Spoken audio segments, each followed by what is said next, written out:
नमस्कार प्यारे साथियों, मैं अजीत स्वागत करता हूं आपके अपने प्यारे परिवार रोजगार विद अंकित पर। कैसे हैं आप सब लोग? आशा है बहुत अच्छे होंगे, स्वस्थ होंगे, लाजवाब होंगे। हिस्ट्री हमारी चल रही है और हिस्ट्री में हमारा चल रहा है गवर्नर जनरल।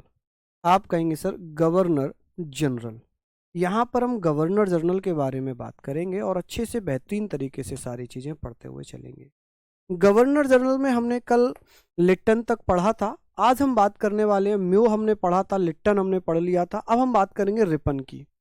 देखिए रिपन के बारे में बात करेंगे। रिपन जिसे जिसे भारत में सबसे उदार माना गया। ये माना गया कि रिपन जो था वो दयालु प्रवृत्ति का था, जिसने भारत में कुछ अच्छे काम किए, जैसे स्थानीय स्वशासन का विकेंद्रीकरण किया, जिसने कारखाना अधिनियम बनाया, जिसने काम करने के घंटे निश्चित किए। तो ये काम जो किए गए वो रिपन के द्वारा किए गए। रिपन ने ही क्या किया था, पहली सफल जनगणना अपने शासनकाल में करवाई थी। तो हम इस पे संबंधित कुछ महत्वपूर्ण तथ्यों के बारे में बात करेंगे। आशा है आप लोगों ने कल पीडीएफ चेक कर ली होगी कि पूरी पीडीएफ कल आप लोगों को मिल गई थी या नहीं। एक बार बस कमेंट करके बता दीजिए कि कल आप लोगों को पूरी पीडीएफ मिल गई थी या नहीं मिली थी। रिपन के बारे में बात करेंगे। कारखाना अधिनियम ये 1881 में आया। 1881 में कारखाना अधिनियम किसके शासनकाल में आया था? रिपन के समय में। रिपन कौन था भैया? गवर्नर जनरल था या वायसराय था? आप कहेंगे वायसराय, क्योंकि अब तो वायसराय बन गए हैं ये। कौन? 1858 के बाद, कैनिंग के बाद ये वायसराय बन गए। कौन? कैनिंग के बाद जितने भी हमने पढ़े थे वो सब वायसराय थे। कौन थे जी? सब वायसराय थे। तो पहला कारखाना अधिनियम फैक्ट्री एक्ट 1888 किसने बनाया था? रिपन ने। 1881 की अगर मैं बात करूं, आप कहेंगे सर 1881 के बारे में हम बात करते हैं। पहली नियमित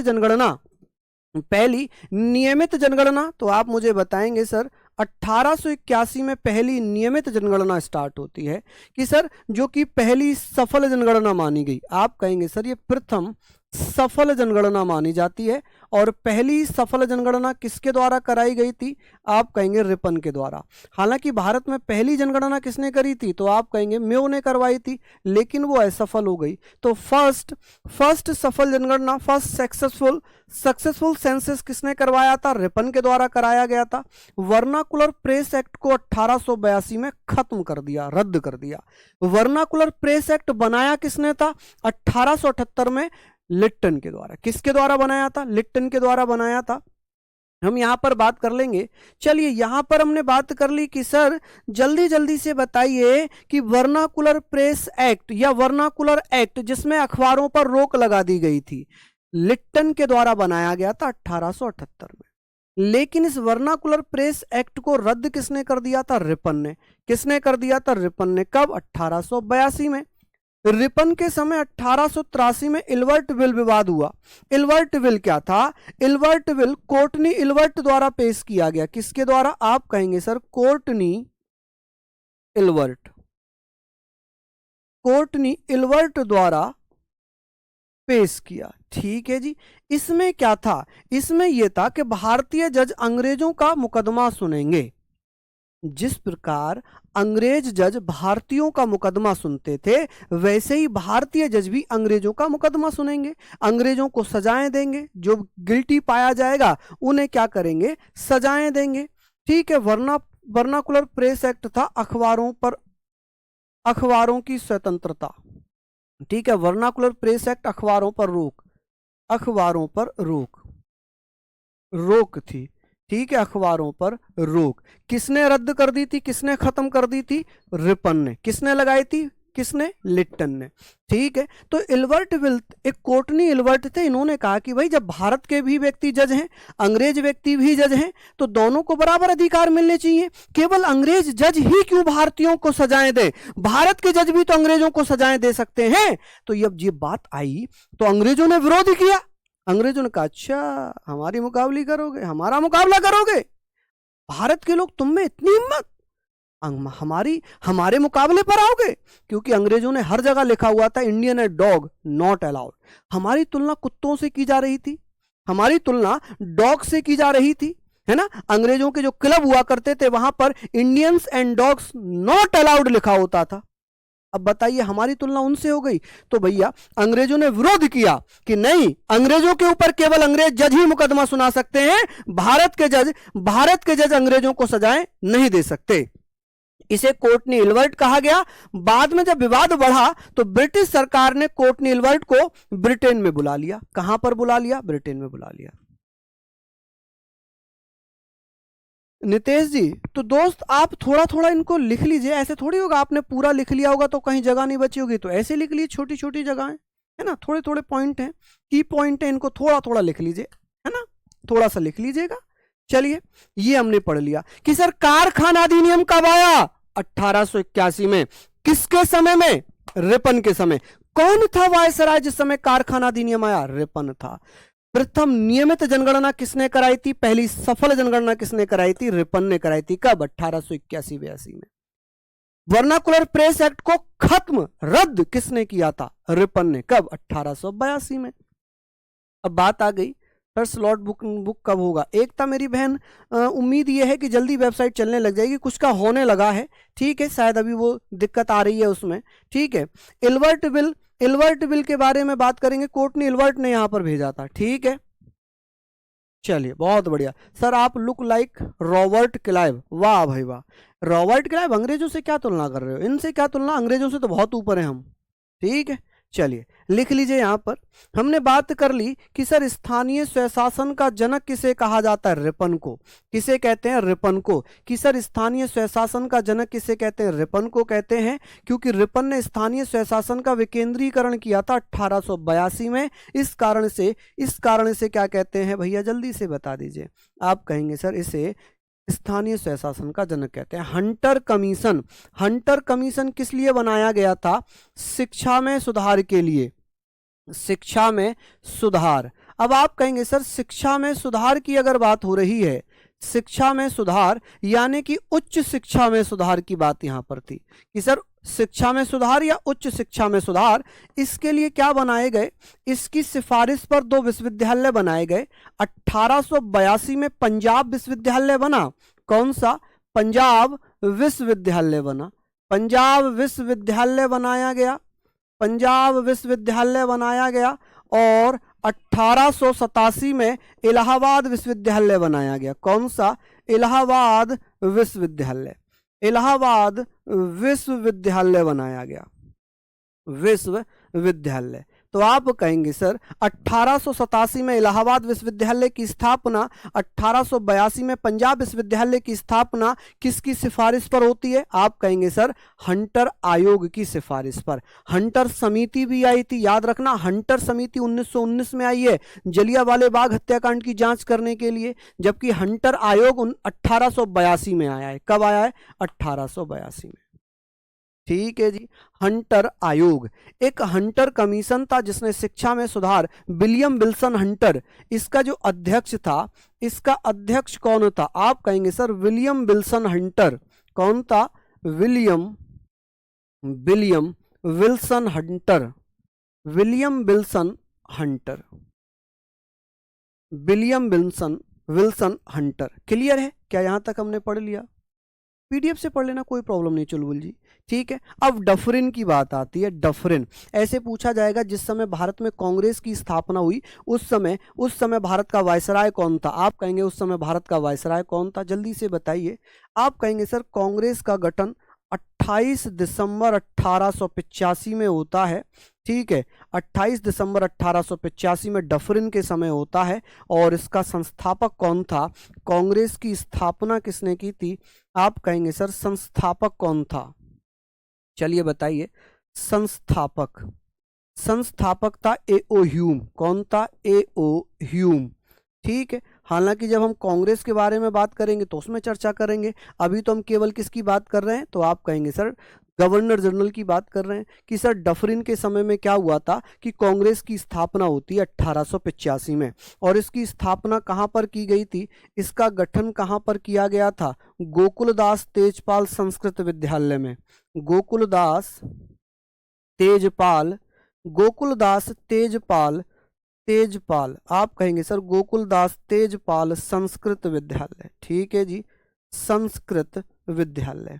तो ये सारे पॉइंट हम लोग यहाँ पर पढ़ लेंगे। विद्यालय, किसी को कोई समस्या कि गोकुलदास तेजपाल संस्कृत विद्यालय, चलिए बहुत बढ़िया, शानदार। तो हमने ये पॉइंट पढ़ लिए कि सर एक बार फिर रिवाइज करा देता हूँ। रिपन के समय में क्या हुआ था, कारखाना अधिनियम 1881 आया था, वर्नाकुलर प्रेस एक्ट 1882 में रद्द किया था, पहली जनगणना, सफल जनगणना 1881 में रिपन ने करवाई थी, ठीक है। इल्बर्ट बिल 1883 में रिपन के समय में आया था, जिसमें भारत के जजों को अंग्रेजों पर सजा सुनाने की अधिकार दिया गया। स्थानीय स्वशासन का जनक रिपन को कहा गया, क्योंकि रिपन ने 1882 में स्थानीय स्वशासन का विकेंद्रीकरण किया था। चलिए, डफरिन की बात होगी। कांग्रेस का गठन 1885 में होता है, जिस समय डफरिन भारत का वायसराय था। कांग्रेस का संस्थापक ए.ओ. ह्यूम है, ठीक है। ये पक्षी वैज्ञानिक था। 28 दिसंबर 1885 में गोकुलदास तेजपाल संस्कृत विद्यालय में, जो महाराष्ट्र में है, बॉम्बे में था, वहां पर इसकी स्थापना हो गई। नेक्स्ट, लैंसडाउन की बात होगी। आप कहेंगे सर लैंसडाउन 1888 से 1894 तक भारत का वायसराय रहा, ठीक है। इसके समय में दूसरा कारखाना अधिनियम 1891 में आया।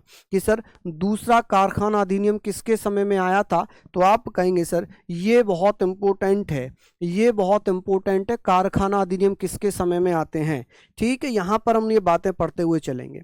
चलिए, अब बात आती है कर्जन की। किसकी बात आएगी, कर्जन की। विकास कह नहीं सकते कि पेपर की डेट बढ़ेगी, लगता नहीं है पेपर की डेट बढ़ेगी, क्योंकि एसएससी का तो कैलेंडर पूरा फिक्स हो चुका है ना, तो डेट आगे बढ़ने का तो मतलब ही नहीं बनता, ठीक है। चलिए, हमने बात करनी है कि सर कर्जन 1898 से 1905 तक रहा। इसी के समय में बंगाल का विभाजन हुआ, और आपको याद होगा बंगाल विभाजन की घोषणा 19 जुलाई 1905 में की गई थी। हालांकि कहीं कहीं 20 जुलाई 1905 भी दी है, ठीक है। तो हम कहेंगे सर पहला पुलिस आयोग बनाया जाता है 1902 में। इसके अध्यक्ष थे एंड्रयू फ्रेजर। कि भैया भारत में पुलिस प्रशासनिक व्यवस्था में सुधार करने के लिए कर्जन के द्वारा एक विभाग बनाया गया। कर्जन के द्वारा एक विभाग बनाया गया जिसे पुलिस विभाग कहा गया, और पुलिस विभाग का जो पहला अध्यक्ष बना था उसका नाम था एंड्रयू फ्रेजर। एंड्रयू फ्रेजर ने पुलिस प्रशासनिक व्यवस्था में सुधार करने की सिफारिशें की। क्या की जी, सुधार करने की सिफारिश की। दानिश जी बहुत बढ़िया।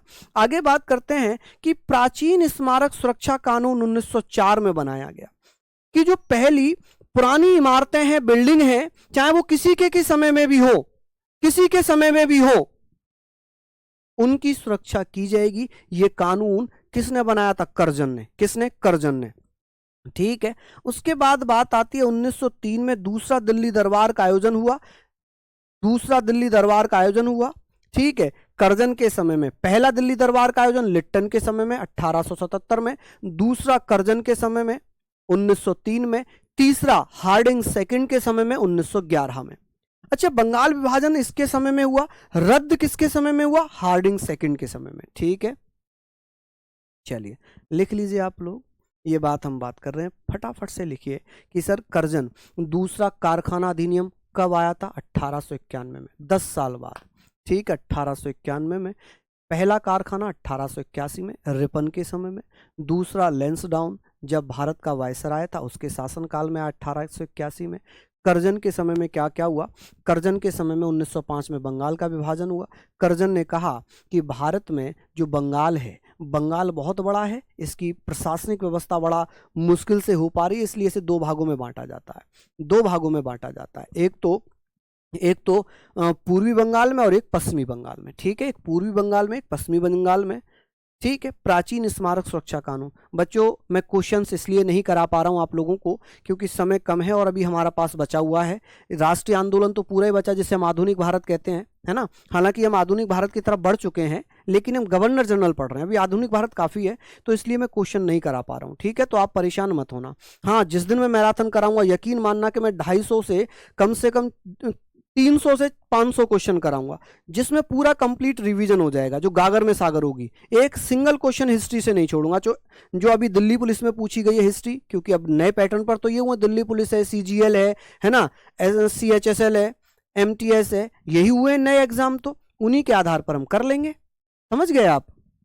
चलिए आगे बात करेंगे कि सर मिनटों सेकंड मिंटो सेकंड आता है। मिंटो सेकंड, जिसे मिंटो के नाम से जानते हैं, मुस्लिम लीग 1906 में इसी के शासनकाल में होती है। मुस्लिम लीग का गठन किस वायसराय के शासनकाल में हुआ? अब आप सोच रहे होगे सर इनके संस्थापक वगैरह क्यों नहीं करा रहा हूं, क्योंकि ये हम पढ़ेंगे राष्ट्रीय आंदोलन में। अभी हम जो पढ़ रहे हैं वो केवल और केवल हम गवर्नर जनरल वायसराय पढ़ रहे हैं, ठीक है। तो वायसराय के शासनकाल में क्या क्या बातें हुई वो हम लोग पढ़ते चल रहे हैं कि सर मिंटो के समय में मुस्लिम लीग की स्थापना हुई। मुस्लिम लीग की स्थापना ढाका में होती है। कहां पर? ढाका। और ढाका में किसके द्वारा हुई? सलीमुल्लाह खां जो ढाका के नवाब थे, सरागा खां, मोहसिनुल मुल्क, इन तीनों ने मिलकर मुस्लिम लीग की स्थापना कर दी 1906 में। और इसका पहला अधिवेशन मुस्लिम लीग का कहां पर हुआ था? ढाका में, जो वर्तमान बांग्लादेश में, पहले भारत में था, पहले भारत था, ठीक है। 1906 में मुस्लिम लीग की स्थापना कर दी। कांग्रेस में फूट 1907 सूरत अधिवेशन। अच्छा, जिस समय इसकी अधिवेशन हुआ इस समय अध्यक्ष कौन थे? कांग्रेस के अध्यक्ष कौन थे? रास बिहारी बोस। कौन थे? रास बिहारी बोस। रास बिहारी बोस। रास बिहारी बोस अध्यक्ष थे। कांग्रेस दो भागों में बटा। किस किस में बट गया? आप कहेंगे गरम दल में और नरम दल में। गरम दल और नरम दल, गरम दल एवं नरम दल में बट गया। नरम दल में, चलिए हमने यहां पर बात कर ली कि गरम दल और नरम दल में बट गया। ये सारी चीजें मुस्लिम लीग 1905 में है। ना ना ना ना ना, लिखा तो है मैंने 1906, क्यों एज्यूम कर रहे हो? अच्छा ये बताइए, क्या मैं पढ़कर नहीं आता हूंगा? आपको पढ़ाने से पहले क्या मैं खुद नहीं पढ़ता हूंगा? बताइए आप। तो आप ये डाउट ही क्यों करना कि 1905 होगा या 1906 होगा या 1907 होगा? क्यों डाउट करना है जब मैं आपको पढ़ाने से पहले खुद पढ़ के आ रहा हूं? और मैं पिछले 2016 से कंपटीशन पढ़ा रहा हूं, 2011 से 2015 तक मैं खुद पढ़ रहा हूं, तो अब इतनी जानकारी तो मुझे होगी। बताइए मेरी बात, क्या इतना मैं 2011 से लगातार पढ़ा रहा हूं तो इतनी तो मैंने रिसर्च कर ही ली होगी, है ना? कर ली होगी या नहीं कर ली होगी? चलिए सर प्लीज 500 प्लस होने चाहिए क्वेश्चन। चलो विकास जी आपकी बात मान ली, 500 क्वेश्चन, 500 क्वेश्चन आपकी बात मान ली। गागर में सागर में 500 क्वेश्चन कराऊंगा, ठीक है। चलिए अब बात आती है कि सर 1909 में मार्ले मिंटो अधिनियम आया था। मार्ले मिंटो सुधार कानून, जिसे हम भारत शासन अधिनियम या भारत परिषद अधिनियम के नाम से भी जानेंगे। भारत परिषद अधिनियम, आप कहेंगे सर भारत परिषद अधिनियम, भारत परिषद अधिनियम 1909। क्या यहां पर हम पढ़ेंगे कि सर मार्ले मिंटो सुधार कानून कह लें, मार्ले मिंटो अधिनियम कह लें, जिसे भारत परिषद अधिनियम 1909 के नाम से जानते हैं? ये बात आप मुझे बताइए, ठीक है। ये बात बताइए कि सर ये वाली बात हमने पढ़ ली, इसमें सबसे ज्यादा क्या पूछा जा सकता है कि मिंटो, जिस समय मार्ले मिंटो सुधार कानून आया था उस समय भारत का वायसराय कौन था? मिंटो था। कौन था? मिंटो था। ये बातें हम पढ़ लेंगे, ठीक है। नेक्स्ट हम बात करेंगे हार्डिंग सेकंड। हार्डिंग सेकंड की बात हो रही है 1910 से लेकर 1916 तक। तीसरा दिल्ली दरबार आया था 1911 में। अब ये किसके सम्मान में?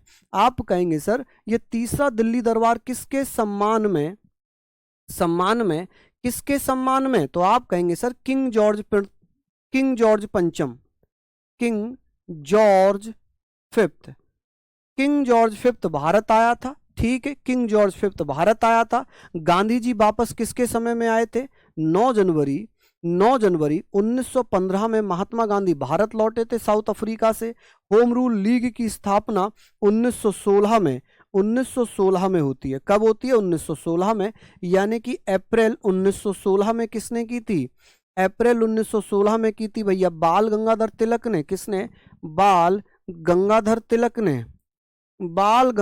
तिलक, आप कहेंगे बाल गंगाधर तिलक। और भैया सितंबर 1916 में एनी बेसेंट ने। किसने?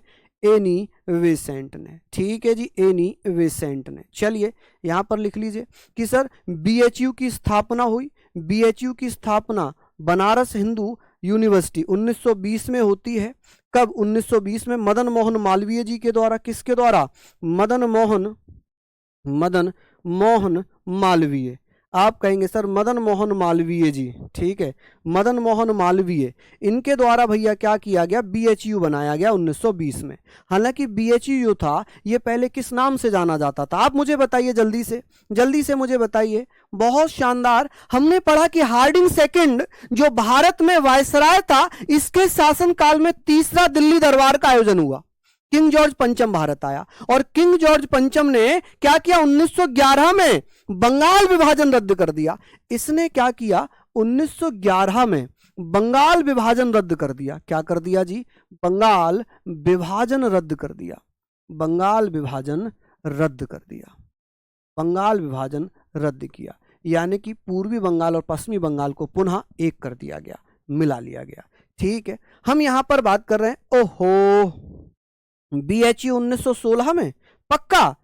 चलिए एक बार मुझे बता दीजिए कि बीएचयू की स्थापना कब होती है, एक बार बताइए। हालांकि बीएचयू बनने से पहले ये कुछ और नाम हुआ करता था, कुछ और नाम हुआ करता था। तो हम बात करेंगे सर बनारस हिंदू विश्वविद्यालय की स्थापना कब और किसके द्वारा की गई थी। हालांकि हम बात करते हैं कि सर 4 फरवरी 1916 में बीएचयू की स्थापना हुई थी।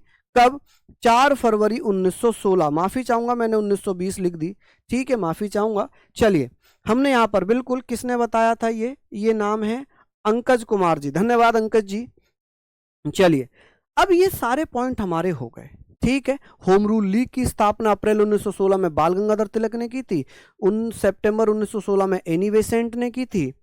नेक्स्ट है चेम्सफोर्ड, चेम्सफोर्ड, इन्हीं के समय में लखनऊ समझौता होता है। क्या होता है, लखनऊ समझौता, लखनऊ पैक्ट। अच्छा, जब लखनऊ समझौता होता है, आप कहेंगे सर कांग्रेस का लखनऊ अधिवेशन था, कौन सा था जी, आप कहेंगे कांग्रेस का लखनऊ अधिवेशन, लखनऊ अधिवेशन, लखनऊ अधिवेशन था। अच्छा, इसकी अध्यक्षता किसने की थी, इसकी अध्यक्षता कौन कर रहे थे, अध्यक्ष कौन थे, अंबिका चंद्र मजूमदार। कौन थे, अंबिका चंद्र मजूमदार, अंबिका चंद्र मजूमदार, यहां लिख दूं अंबिका चंद्र मजूमदार, मजूमदार, ठीक है जी, अंबिका चंद्र मजूमदार। अब यहां पर बात आती है कि सर इसमें भूमिका किसकी रही, किसका सहयोग मिला इसमें, भूमिका बाल गंगाधर तिलक, बाल गंगाधर तिलक एवं एनी बेसेंट, एवं एनी बेसेंट, एनी बेसेंट, ठीक है जी, एनी बेसेंट। बाल गंगाधर तिलक और एनी बेसेंट के तहत इन्होंने भूमिका निभाई कि भाई इसमें क्या किया जाए, नरम दल गरम दल को मिला लिया जाए। इसमें मुस्लिम लीग ने हिस्सा लिया, किसने, मुस्लिम लीग ने हिस्सा लिया, ठीक है, मुस्लिम लीग ने हिस्सा लिया। कौन सा ऐसा अधिवेशन था कांग्रेस का जिसमें मुस्लिम लीग ने हिस्सा लिया था, वो था लखनऊ अधिवेशन, ठीक है। और इसी लखनऊ अधिवेशन में नरम दल व गरम दल मिला लिए गए थे, नरम दल व गरम दल मिला लिए गए थे, ठीक है। नरम दल व गरम दल का विलय कर लिया गया, नरम दल गरम दल का विलय कर लिया गया। चलिए बहुत बढ़िया, ठीक है जी, यहां तक आप लिखिए। आगे बात करते हैं कि सर खिलाफत आंदोलन 1919 से 1924 तक किसने चलाया था, अली बंधुओं ने। किसने, अली बंधुओं के द्वारा खिलाफत आंदोलन चलाया गया था, ठीक है। अली बंधु जिसमें जौहर अली और मोहम्मद अली, ठीक है जी, आप कहेंगे मोहम्मद अली जिन्होंने खिलाफत आंदोलन चलाया था। और ये पहला आंदोलन है जिसमें महात्मा गांधी इस आंदोलन में हिस्सा लेते हैं, महात्मा गांधी इस आंदोलन में हिस्सा लेते हैं। जलियांवाला बाग हत्याकांड किसके समय में हुआ था, चेम्सफोर्ड के समय में हुआ था। इनकी डिटेल में इन्हीं टॉपिक्स में बताऊंगा, अभी बताऊंगा तो बहुत हौच पौच हो जाएगी। 13 अप्रैल 1919 में हुआ था जलियांवाला बाग हत्याकांड।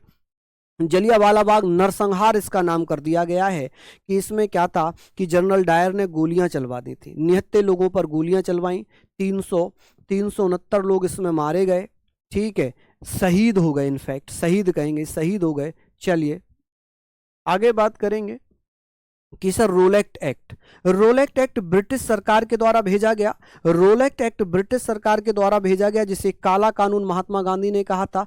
मार्च 1919 में अमृतसर में लागू हुआ, जिसमें कोई अपील नहीं, कोई वकील नहीं, कोई दलील नहीं, पुलिस उठाती थी, मारती थी, हैप्पी बर्थडे मनाती थी, जेल में डालती थी। ठीक है, इसे काला कानून कहा। असहयोग आंदोलन 1920 से प्रारंभ हुआ इन्हीं के समय में, और चंपारण सत्याग्रह 1917 भी चेम्सफोर्ड के समय में ही स्टार्ट हुआ। अब आप सोच रहे होंगे ये कि मैं हेडिंग डाल के क्यों छोड़ रहा हूं, क्योंकि मैं ये काम बता रहा हूं कि चेम्सफोर्ड के समय में क्या क्या काम हुए, ठीक है, क्या क्या चीजें हुई। अब इनको तो हम पढ़ेंगे ना राष्ट्रीय आंदोलन में, इनको तो हम आधुनिक भारत में टोटल पढ़ेंगे, राष्ट्रीय आंदोलन में टोटल पढ़ेंगे, ठीक है, समझ गए। तो इसको आप लोग लिख लीजिएगा फटाफट से। आगे बात आती है, आगे बात आ जाती है जी रीडिंग। रीडिंग कि सर जो रीडिंग था, दिख रहा है ना, रीडिंग पढ़ने में आ रहा है, रीडिंग समझ में आ रहा है ना, कि 1921 से 1926 तक 4 फरवरी 1922 में चोरी चोरा कांड हुआ था। इस समय असहयोग आंदोलन चल रहा था, असहयोग आंदोलन जो है बंद कर दिया गया। असहयोग आंदोलन 12 फरवरी 1922 में बंद किया। महात्मा गांधी कहाँ थे? महात्मा गांधी थे वारदोली में। वारदोली में महात्मा गांधी ने असहयोग आंदोलन बंद कर दिया था। क्यों? क्योंकि 4 फरवरी 1922 में 3000 किसानों ने एक रैली निकाली, और इस रैली में चोरी चोरा नामक स्थान है गोरखपुर के पास, वहां पर एक पुलिस चौकी में आग लगा दी, जिसमें 22 पुलिसकर्मी जलकर मर गए।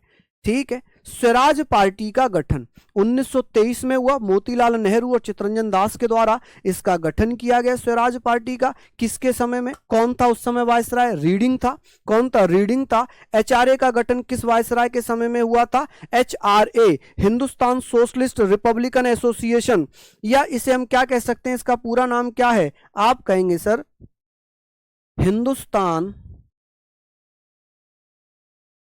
Hindustan Republican association. और यही 1928 में क्या बन गई थी? यही 1928 में हिंदुस्तान सोशलिस्ट रिपब्लिकन एसोसिएशन बन गई थी। काकोरी षड्यंत्र 9 अगस्त 1925 में हुआ था। कौन था उस समय वायसराय? रीडिंग था। कौन था वायसराय? रीडिंग था। बंगाल विभाजन 1906 में हुआ। वाह, बहुत बढ़िया। बंगाल विभाजन 1906 में हुआ, ठीक है, और कांग्रेस का विभाजन 1914 में हुआ। ऐसे लिख लो, कुछ भी लिख लो। बंगाल विभाजन भैया 16 अक्टूबर 1905 में हुआ था। 16 अक्टूबर 1905 में बंगाल विभाजन हुआ था। चलिए फटाफट से इनको लिखिए कि सर रीडिंग के समय में क्या क्या घटनाएं हुई हैं। आगे बात करेंगे कि सर इरविन, अब इरविन की बात आती है। यहां पर हमने ये लिख लिया, ठीक है, यहां पर हमने बातें कर ली। इरविन की बात होगी सर। सविनय अवज्ञा आंदोलन 1930 से 1934 तक चलता रहा, क्योंकि 1922 में बंद भी किया गया था। धीरे धीरे 1934 तक चलता रहा। साइमन कमीशन 1928, ये 3 फरवरी 1928 में आया है। कब? 3 फरवरी 1928 में भारत आया, बॉम्बे में पहुंचा। कहां पर आया ये? बॉम्बे में। आप कहेंगे सर बॉम्बे, तो यहां पर हमने लिख लिया साइमन कमीशन केम इन 1928, बॉम्बे में पहुंचा। प्रथम गोलमेज सम्मेलन 1930 में हुआ, ठीक है। 3 गोलमेज सम्मेलन हुए 1900। भैया घोषणा बोली थी मैंने, प्रिंस रोहेला जी, 19 जुलाई 1905 में बंगाल विभाजन की घोषणा हुई थी करजन के द्वारा। विभाजन 16 अक्टूबर 1905 में किया गया था। मेरे लाल में टॉपिक कराऊंगा। मैं अभी केवल गवर्नर जनरल पढ़ा रहा हूं कि किस गवर्नर जनरल के समय में क्या क्या बातें हुई, मैं ये बता रहा हूं। मैं अगर इनको एक एक करके एक्सप्लेन करने लग गया तो बहुत बहुत बड़े टॉपिक हैं, ये कराऊंगा ना मैं, ऐसा तो है नहीं। चलिए बताइए। World best teacher, king of history, thank you sir Ekta, अरे वाह, धन्यवाद। बस यही प्यार आप लोगों का बना रहे। बात आ गई बेलिंगटन के समय में दूसरा और तीसरा गोलमेज सम्मेलन हुआ। ये है क्या? देखिए गांधी इरविन समझौता हुआ था, गांधी इरविन समझौता हुआ, ठीक है। यहां पर लिखा नहीं क्या? लिख देता हूं कि सर गांधी इरविन समझौता किसके समय में हुआ है? गांधी इरविन समझौता, गांधी इरविन समझौता, गांधी इरविन समझौता 1931 में होता है, जिसमें महात्मा गांधी ने इरविन के साथ समझौता किया। महात्मा गांधी ने कहा कि जितने भी राजनीतिक कैदी बनाए गए हैं उन्हें छोड़ा जाए। इरविन ने कहा ठीक है, लेकिन आपको हमारे साथ गोलमेज सम्मेलन में हिस्सा लेना पड़ेगा। गांधी जी ठीक है मान गए। अपना सविनय अवज्ञा आंदोलन बंद किया और ब्रिटेन चले गए। कहाँ चले गए? ब्रिटेन चले गए। ठीक है जी, चलिए बहुत बढ़िया। एक कह रहे 10,000 क्वेश्चन कराइएगा, 500 से काम नहीं चलेगा। 500 क्वेश्चन को 4 से गुणा कर दो, 2000 क्वेश्चन हो जाएंगे, क्योंकि एक ऑप्शन में कम से कम 5 से 6 ऑप्शन में, 4 ऑप्शन होते हैं वो तो एक्सप्लेन करूंगा ही करूंगा। हर क्वेश्चन में 7 से 8 फैक्ट मैं आपको दूंगा। मल्टीप्लाई कर लो 500 से, मैं एवरेज कह रहा हूं कि 5 से मल्टीप्लाई कर दो, 2500 क्वेश्चन हो जाएंगे। 2500 क्वेश्चन, बाहर कुछ भी नहीं जाएगा। 2500 क्वेश्चन में से 3 क्वेश्चन आपको करने हैं बस। डिपेंड करता है कि एग्जाम टाइम में कितना आपको याद रह गया। कभी कभी ऐसा होता है कि याद बहुत कुछ होता है, लेकिन जब एग्जाम में बैठते हैं तो इतना पैनिक हो जाते हैं कि वो याद वाली चीजें भी भूल जाते हैं। गुरुजी मैं देख रहा हूं आपको। राहुल, राहुल कीर्तनिया, अच्छा आप मुझे देख रहे हैं, धन्यवाद। ओ अच्छा, ओम बाबूजी, अरे वाह, बहुत बढ़िया। बस यही यही चीज़ें आपकी जो है मेहनत करने के लिए प्रेरित करती हैं, यही चीज़ें आपकी प्रेरित करती हैं। चलिए आगे बात करेंगे। हमने बात कर ली है कि सर भारत शासन अधिनियम 1935 भी वेलिंगटन के समय आया था। पूना पैक्ट 1932 में, पूना पैक्ट किस किस में हुआ था? आप कहेंगे सर पूना पैक्ट गांधी एवं अंबेडकर के मध्य हुआ। गांधी जी, आप कहेंगे सर गांधी जी एवं अंबेडकर, गांधी जी एवं अंबेडकर साहब के मध्य हुआ। किसके? अंबेडकर साहब के मध्य हुआ। ठीक है, इसमें क्या था, गांधी जी को जब ये पता चला कि भैया अंबेडकर साहब जो है राजनीतिक आरक्षण की मांग कर रहे हैं, गांधी जी यरवदा जेल में थे, अनशन पर बैठ गए। ठीक है, इनकी तबीयत खराब होने लगी, इन्हें समझाया गया कि भैया आप मान जाओ, ये नहीं माने, इन्हें समझाया गया आप मान जाओ, ये भी नहीं माने। तो बात ये हो गई कि भाई दोनों में सहमति हुई। इनके सदस्यों, इनके सहयोगियों ने पूना पैक्ट पे हस्ताक्षर किए, इनके सहयोगियों ने पूना पैक्ट पे हस्ताक्षर किए। इन दोनों ने स्वयं अपने आप हस्ताक्षर नहीं किए। ठीक है, प्रीति मेरी मैसेज आप आ रहा है ना, आपका मैसेज आ रहा है। आशीष लव यू, चलिए बहुत बढ़िया, शानदार, ये आप लोग पढ़ते चाहिए। आशु जी धन्यवाद। यहाँ पर हम बात कर रहे हैं, ये हमने पढ़ लिया लिनलिथगो। अब हम बात करेंगे सर लिनलिथगो के बारे में। लिनलिथगो, चलिए बताइए कि सर लिनलिथगो के बारे में हम बात कर रहे हैं कि 1936 से लेकर 1943 तक भारत छोड़ो आंदोलन था। क्या था जी? भारत छोड़ो आंदोलन था। क्रिप्स मिशन 1942 में, और फॉरवर्ड ब्लॉक पार्टी के समय लिनलिथगो था। कौन था? लिनलिथगो था। बिवेल 1943 से 1947 तक रहा, इसके समय में शिमला समझौता हुआ, और माउंट बेटन के समय स्वतंत्रता मिल गई। क्या मिल गई जी? स्वतंत्रता मिल गई। यहाँ पर आप लोग ये लिख लीजिए, यहाँ पर आप लोग भैया अच्छे से नोट डाउन करिए, यहाँ पर सारी चीज़ों को आप लोग नोट डाउन करते हुए चलिए। फटाफट से हम लोग यहाँ पर बात कर रहे हैं। चलिए मुझे बता दीजिए, कोई दिक्कत यहाँ तक, कोई समस्या?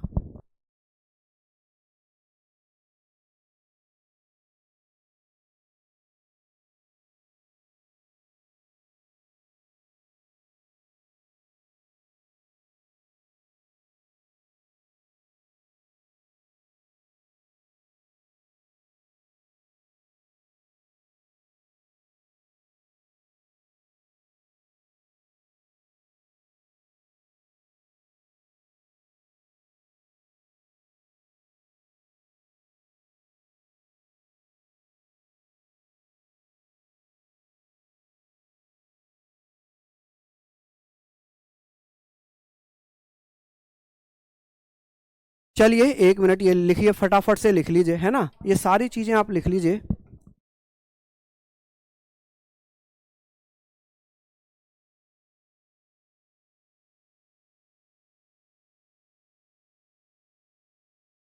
चलिए हम यहाँ पर बात कर रहे हैं कि भारत छोड़ो आंदोलन जो था ये महात्मा गांधी ने चलाया। कभी कभी ऐसे भी पूछा जाता है कि भारत छोड़ो आंदोलन ऐसा आंदोलन था जिसमें महात्मा गांधी जी ने पूर्ण हिंसा का समर्थन किया, जबकि महात्मा गांधी अहिंसा के पुजारी थे।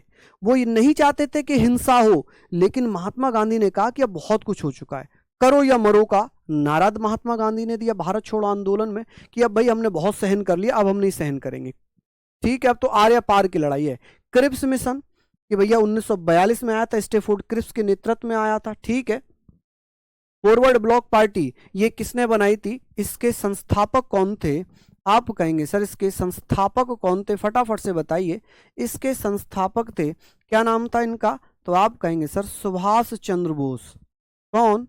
आप लिखिएगा कि भैया सुभाष चंद्र बोस, सुभाष चंद्र बोस। चलिए बहुत बढ़िया, सुभाष चंद्र बोस, बहुत शानदार। शिमला समझौता कब हुआ था, तो यहां पर हमने बात कर ली है, ठीक है, यहां पर हमने बात कर ली है।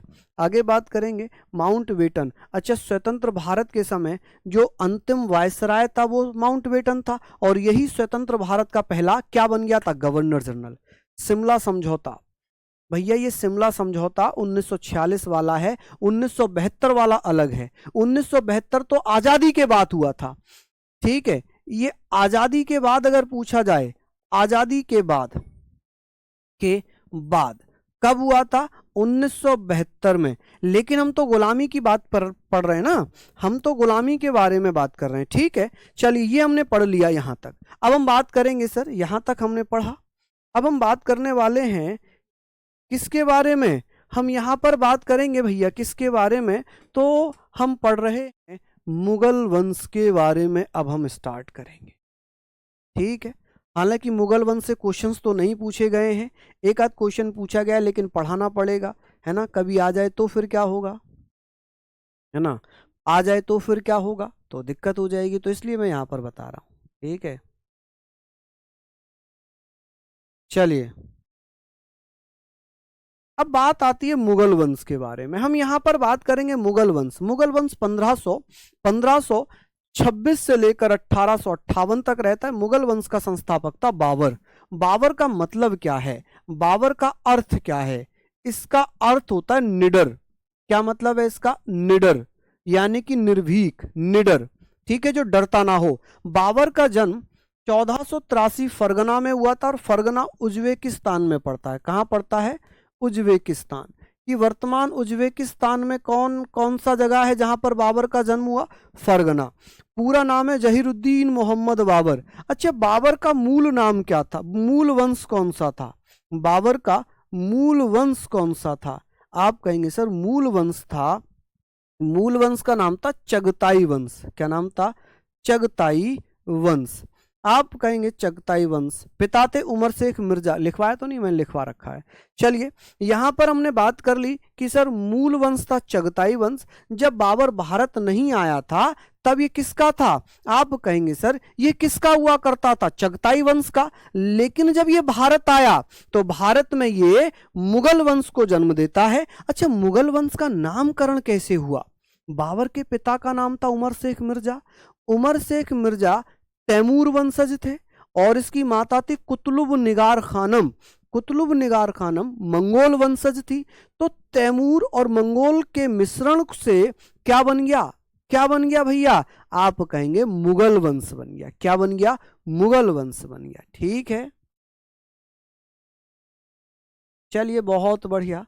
हम लोग बात कर रहे हैं कि बाबर जो है मुगल वंश का संस्थापक है। 1483 में बाबर का जन्म फरगना घाटी उज्बेकिस्तान में हुआ। बाबर का पूरा नाम जहीरुद्दीन मोहम्मद बाबर है। बाबर का मूल वंश था चगताई वंश। बाबर का मूल वंश क्या है, चगताई वंश। बाबर का जन्म कहां पर हुआ, फरगना में। कब, 1483 में। कहां पड़ता है फरगना, उज्बेकिस्तान में।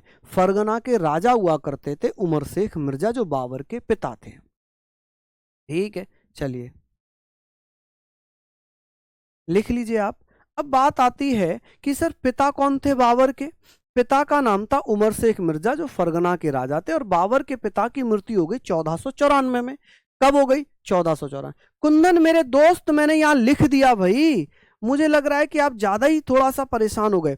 शिमला समझौता ये 1946 में है, और आजादी के बाद 1972 में है मेरे लाल। मैंने यहां लिख दिए दोनों पॉइंट, दोनों चीजें मैंने लिख दी है ना। चलिए ये भी पूरी पीडीएफ दूंगा मैं, पूरी पीडीएफ दूंगा मैं। चलिए सर जोश में पढ़ाओ, अपना गला खराब कर लूं, है, चीख चीख के अपना गला खराब कर लूं। मैं तो वैसे ही बहुत तेज बोलता हूं, बहुत तेज चीखता हूं। इससे ज्यादा तेज चीखूंगा तो मेरा गला नहीं फट जाएगा, मेरी नसें नहीं फट जाएंगी।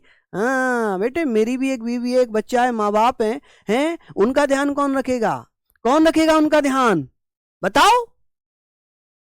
बहुत तेज हो रहा है बेटे, बहुत तेज हो रहा है। चलिए बाबर का मतलब है निडर, जो डरता ना हो, जो डरता ना हो।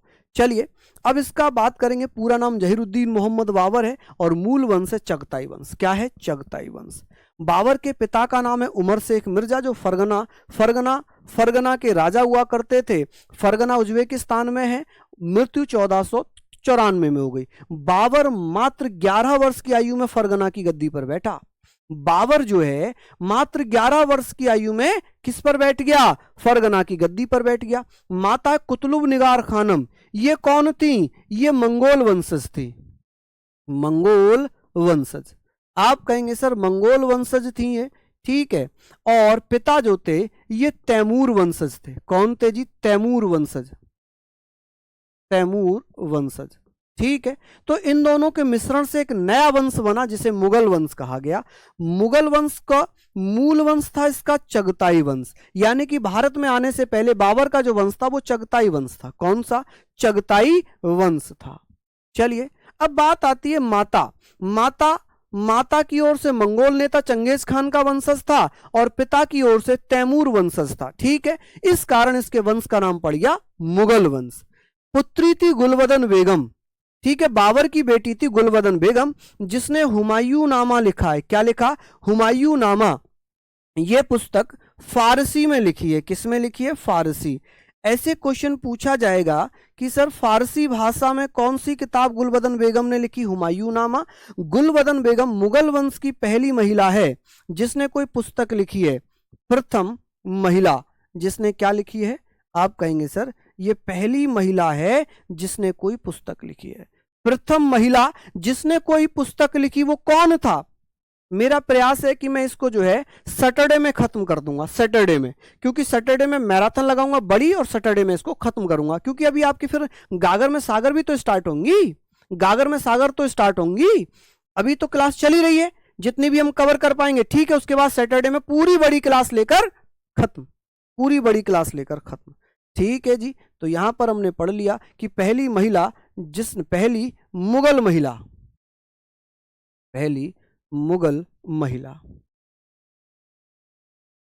मुगल महिला जिसने पुस्तक लिखी, ठीक है। मुगलों में बहुत कम महिलाओं को आजादी मिली हुई थी, तो पहली मुगल महिला गुलबदन बेगम जिसने कोई पुस्तक लिखी थी।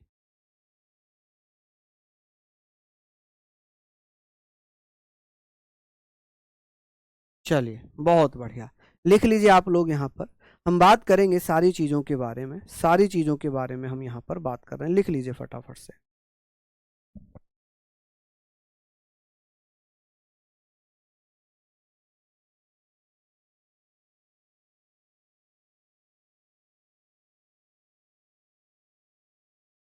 बहुत बढ़िया भैया। एक बच्चा बड़ा कंफ्यूज है, एक बच्चा भैया शिमला समझौते को लेकर बड़ा कंफ्यूज है। वो यहाँ पर कंफ्यूज हो रहा है। इसे चलो शिमला सम्मेलन कर लो, फिर डाउट आपका खत्म हो जाएगा। फिर आपका डाउट यहाँ पर खत्म हो जाएगा। इसको मैं शिमला सम्मेलन कर दूं, हैं? शिमला सम्मेलन कर दूं, फिर डाउट खत्म हो जाएगा आपका। सम्मेलन हुआ, समझौता हुआ, एक ही बात तो होती है, एक ही बात तो होती है जी, हैं? इसमें भी कोई दिक्कत होगी क्या? इसमें कोई दिक्कत है क्या आप लोगों को? शिमला सम्मेलन, ठीक है जी, सम्मेलन। बात तो एक ही हो गई ना, सम्मेलन, शिमला समिट। चलिए बस अंतर थोड़ा सा बदल जाएगा, इसको समिट बोल देंगे। क्या बोलेंगे? Summit, Shimla summit. चलिए समिट। चलिए यहां पर हम लिख रहे हैं कि sir Shimla submit, Shimla summit बोलेंगे, summit, Shimla summit, Shimla summit. Shimla summit कब होता है? 1946 में। शिमला समझौता कब हुआ है? शिमला समिट। चलिए बहुत बढ़िया, शानदार, लाजवाब। अब तो कोई दिक्कत नहीं है। चलिए बता दीजिए, यहां तक हम लोगों ने पढ़ लिया। समझौता कह लेते, एग्रीमेंट कह लेते, कोई दिक्कत बात नहीं थी। सम्मेलन कह लें, कोई दिक्कत वाली बात यहां पर नहीं होती। लेकिन फिर भी भैया उन्हें इतना डाउट था कि मजबूरन मुझे ये लिखना पड़ गया, ठीक है। अब कोई दिक्कत तो नहीं है, या अब भी कोई डाउट हो तो बता दो। चलिए ये हमने बातें कर ली।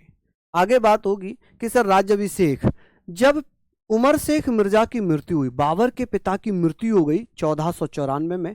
बाबर उस समय मात्र 11 वर्ष का था, तो बाबर 11 वर्ष की आयु में फरगना की गद्दी पर बैठा। अगर पूछा जाए कि मुगलों में सबसे कम उम्र का राजा कौन था जो भारत में बना, तो आप कहेंगे अकबर। कौन था? अकबर।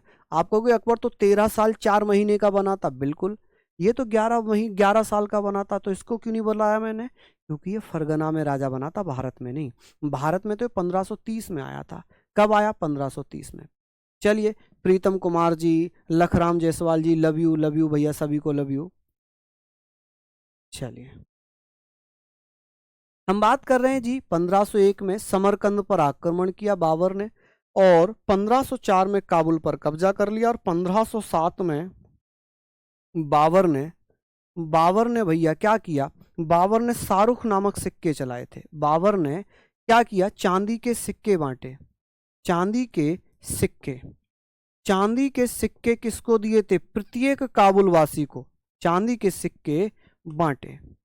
ठीक है, किसको बांट दिए? काबुल में। कहां पर बांटे? ये काबुल में। आप कहेंगे सर काबुल में। चलिए, बहुत बढ़िया। कि सर 1507 में हमने पढ़ लिया। साइमन कमीशन का गठन नवंबर 1927 में ब्रिटेन में हुआ था। साइमन कमीशन भारत 3 फरवरी 1928 में आया था। खत्म। चलिए, ये बातें हमारी यहाँ पर हो गई हैं, ये वाली बातें हमारी हो गई। समरकंद पर आक्रमण हुआ, 1504 में काबुल पर कब्जा कर लिया, 1507 में बाबर ने चांदी के सिक्के बांटे थे। आगे बात होगी, बाबर ने 1507 में पादशाह या बादशाह की उपाधि धारण की।